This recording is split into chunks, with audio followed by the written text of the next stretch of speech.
మీ business ఏదైనా మీ ఊర్లో promotion చేయాలంటే అది సుమన్ టీవీతోనే సాధ్యం. ఇప్పుడే సంప్రదించండి. బడుగు వెంకటేశ్వర్లు, ప్రకాశం డిస్టిక్ హనుమంతులపాడు మండలం సిపిఎం పార్టీ సెక్రటరీని. హనుమంతులపాడు మండలం ముప్పలపాడుకు చెందినటువంటి వెండిదండి శివశంకర్ రెడ్డి అని వాళ్ళ కుమారుడు సాయి గుంటూరు నారాయణలో పట్టాభిపురం పరిధిలో ఉన్న నారాయణ విద్యా సంస్థలో జాయిన్ చేశారు. 90% ఫీజు రాయితీతోటి మెరిట్ విద్యార్థి కింద జాయిన్ చేసుకున్నారు. మెరిట్ విద్యార్థి కింద జాయిన్ చేసుకున్న తర్వాత రేపు మన సంక్రాంతి సెలవులకు ఇంటికి వచ్చారు. సంక్రాంతి నుంచి మళ్ళా స్కూల్కి జాయిన్ అయిన తర్వాత ఫీజు మీరు 80% అని మీకు 90% ఇవ్వమని చెప్పేసి ఫీజు కట్టమని చెప్పేసి 3 గంటల పాటు బయట నిలబెట్టారు, స్కూల్లోకి రానియకుండా. వాళ్ళ పెదనాన్న ఇక్కడే అందుబాటులో ఉండి మేము వచ్చి కడతామండి, బాబుని మీరు బయట నిలబెట్టద్దంటే రాత్రి 9 గంటల తర్వాత స్కూల్లోకి తీసుకెళ్లారు. తర్వాత ఇది కంటిన్యూషన్ క్రమంలో హాస్టల్లో భోజనానికి లేట్కి వెళ్తే తిట్టడం, ఇట్లా ఇబ్బంది పెట్టడంతో ఆ అబ్బాయి మిస్ అయ్యాడు. దాదాపు ఇప్పటికి 40 రోజులు దాటాది. మేము స్కూల్ యాజమాన్యం తల్లిదండ్రులు వెళ్ళి అడిగితే మేము పోలీస్ స్టేషన్లో కంప్లైంట్ ఇచ్చినామని చెప్తున్నారు. పోలీసులను అడిగితే మేము కేసు కట్టామండి, ఎంక్వైరీ చేస్తున్నామంటారు. 40 రోజుల నుంచి ఇదే పరిస్థితి, కనీస పురోగతి లేదు. అంటే ఆ అబ్బాయి ఉన్నాడా లేడా ఏమయ్యాడా అనేది మాకు అర్థం కాని ప్రశ్న. యాజమాన్యం అయితే మాకు అసలు ఒక నిర్లక్ష్యపు సమాధానం, మేము కంప్లైంట్ ఇచ్చామండి, మీరు పోలీసు వాళ్ళని అడగండి. అంటే మీ కాలేజీ మీ స్కూల్ నుంచి మిస్ అయ్యారు, ఎందుకు మిస్ అయ్యాడు అనేది సమాచారం లేదు. మీరు ఎట్లా ఇబ్బంది పెట్టదు, ఎందుకంటే ఆ అబ్బాయి మొదటి నుంచి హాస్టల్లో చదువుకుంటున్న స్టూడెంట్. అట్లా హాస్టల్లో అలవాటు ఉంది, హాస్టల్లో చదువుకోవటం, బయట ప్రైవేట్ స్కూల్లో ఉండటం అనేది అలవాటు ఉన్నది. ఈరోజు కొత్తగా జాయిన్ అయిన పరిస్థితి కాదు. స్కూల్ యాజమాన్యం ఫీజుల దగ్గర, భోజనాల దగ్గర అంటే అబ్బాయిని కాస్త మానసికంగా ఇబ్బంది పెట్టడంతో స్కూల్ నుంచి వెళ్ళిపోయినాడని చెప్పేసి మేము అనుకుంటున్నాం.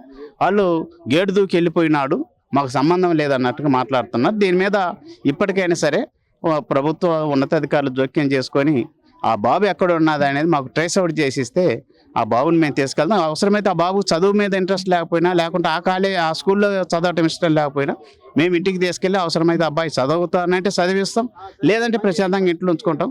మా బాబు మాకు అప్పచెప్పమని చెప్పేసి ప్రభుత్వం వారిని పెద్దలను విజ్ఞప్తి చేస్తున్నాం. అతను కావాలని వెళ్ళిపోయింది, ఇంట్లో వాళ్ళ మీద కూడా ఇంట్లో వాళ్ళ మీద అలిగేంటే ఫోన్ చేయాలిగా, మరి ఎందుకు చేయట్లేదు? ఫోను స్కూల్లో ఇబ్బంది అండి, నచ్చలేదు వెళ్ళిపోయాడు అనుకోవచ్చు ఒక పద్ధతి, మీకన్నా చేయాలిగా మీ మీద ప్రేమతో, మరి మీకు కూడా ఎందుకు చేయట్లా? ఫోన్ కాంటాక్ట్ లేదు. వీళ్ళ తల్లిదండ్రులు అబ్బాయితో మాట్లాడాలని ఫోన్ చేసినా కూడా ఫోన్ ఇచ్చే పరిస్థితి కాదు. వెళ్ళిపోయే ముందు 3 రోజుల ముందు ఫోన్ చేసి ఇట్లా జరిగింది అని చెప్పేసి, నేను చదువుకుంటున్నాను, ఇలా జరిగిందని చెప్పి తల్లిదండ్రులకు తెలియపరిచారు. అంతవరకే, ఇంకా ఏమంటే కట్ అయ్యేది. ఇంకా తర్వాత మెసేజ్ లేదు. 13వ తేదీ నైట్ కాల్ చేసి తెల్లవారుజామున ఇట్లా ఉదయం 9 ఆ టైంలో మీ బాబు కనపడటం లేదని చెప్పేసి పేరెంట్స్ చెప్పారు. అప్పుడు దాకా మాకు సమాచారం కూడా లేదు.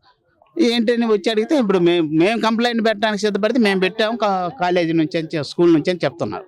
అంటే మిగతా విషయాలన్నింటినీ పరిగణలోకి తీసుకోకుండా అంటే మిస్సింగ్ కింద కేసు కట్టేసి మిస్ అవ్వడానికి కారణం ఏంటి అంటే స్కూల్లో ఆ బాబుని ఇబ్బంది పెట్టడం ఇక్కడ ఒకటే స్పష్టం అండి. 90% రాయితీ కింద జాయిన్ చేసుకున్నారు, 80% మీరు ఫీజు కట్టాలని చెప్పేసి మళ్ళీ ఇబ్బంది పెట్టారు.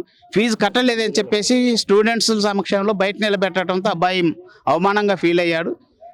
హాస్టల్లో కూడా తిండి తినే దగ్గర కూడా తిట్టడం, అట్లా చేయటం వల్ల ఈ రకంగా మానసికంగా దెబ్బతిని ఆ పరిస్థితి అంతా తల్లిదండ్రులకు చెప్తే మళ్ళీ ఎక్కడ ఇది అవుతారు అని చెప్పేసి చేయకుండా తల్లిదండ్రులకు కూడా సమాచారం లేకుండా బయటకు వెళ్ళిపోయారు. కాబట్టి స్కూల్ యాజమాన్యం చేసినటువంటి ఈ మానసిక ఒత్తిడి వల్లనే వెళ్ళిపోయినాడని మేము భావిస్తున్నాం. స్కూల్ నుంచి మొన్న 11 తేదీ వెళ్ళారు సార్, బయటికి ఇంటికి రాలేదు సార్, స్కూల్లో లేదు సార్. ఏం చదువుతున్నాడు అబ్బాయి? 10th class. అబ్బాయి ఇబ్బంది లేకుండా ఇంటికి వచ్చిన ఇబ్బంది లేదు సార్, చదువుకున్న ఇబ్బంది లేదు మాకు, ఇంటికి వచ్చి చాలు సార్. వాళ్ళు ఏమలేదని అంటున్నారు సార్. వాళ్ళకి ఏమని అడిగితే కేసు పెట్టామంటున్నారు, ఎత్తుకుతున్నామంటున్నారు సార్. కానీ మనకి ఏమి ఇంతవరకు 45 రోజులు అవుతుంది సార్. మీరేమనుకుంటున్నారు అసలు ఏం జరిగింది? ఏం తెలియదు సార్, స్కూల్లో ఏమైనా ఇబ్బంది పెట్టి ఉంటారేమో అనుకుంటున్నాను. ఇబ్బంది పెట్టి వాళ్ళ ఫ్రెండ్స్ విచారించారా? అడిగారు సార్, వాళ్ళు వేరే విధంగా సార్, సార్ ఇష్టం లేదా, హాస్టల్లో ఉంటే ఇష్టం లేదన్నట్టు అంటున్నారు సార్.